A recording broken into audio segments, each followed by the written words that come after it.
Chanukah Sameach, on a vu dans le Shiur l'importance de la Emouna. Nous allons vous raconter une histoire du Baal Shem Tov. Celui-ci a dit à ses chassidim un jour: nous allons passer une journée chez un homme extraordinaire qui a une foi fantastique, qui s'appelle Reb Reuven. Regardez chacun de ses gestes, il est vraiment extraordinaire dans sa Torah, sa Kedusha et dans sa Emouna. Le Baal Shem Tov est arrivé chez Reb Reuven qui lui avait préparé un repas. Celui-ci lui dit avec un grand sourire: ah, quel bonheur de vous voir, venez immédiatement, le chemin a dû être long, faire Netilat Yadayim.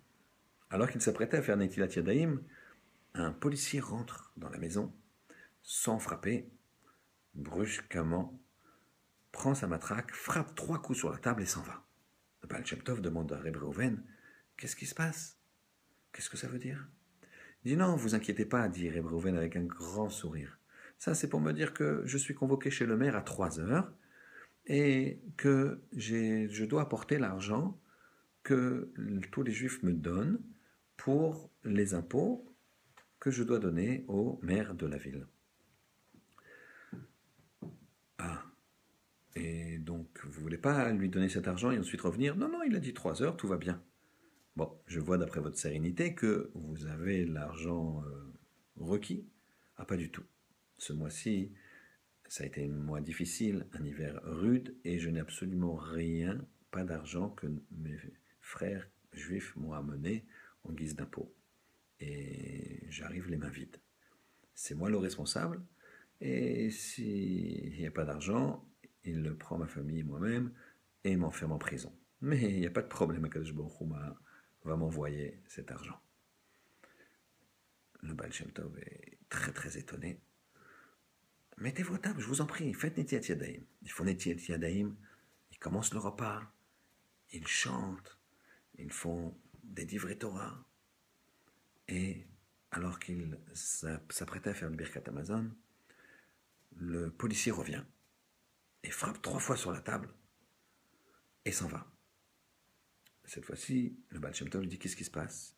Ça veut dire que le rendez-vous est confirmé et que je dois pas tarder à aller voir le maire pour lui remettre l'argent. Que vous n'avez pas?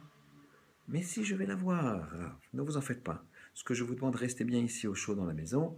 Moi, je vais revenir, n'ayez aucune crainte.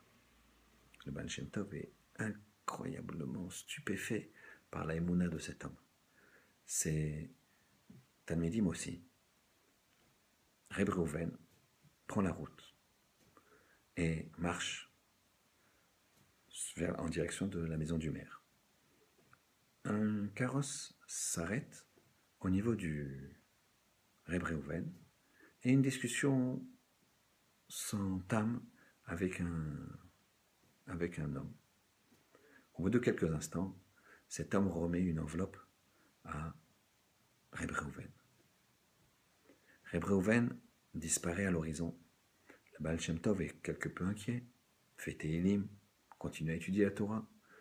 Et au bout de quelques temps, moins d'une demi-heure, Reb Reuven apparaît avec un grand sourire. Ça y est, j'ai donné toute la somme au Paritz, au maire de la ville. Le Baal Shem Tov lui dit: mais qu'est-ce qui s'est passé?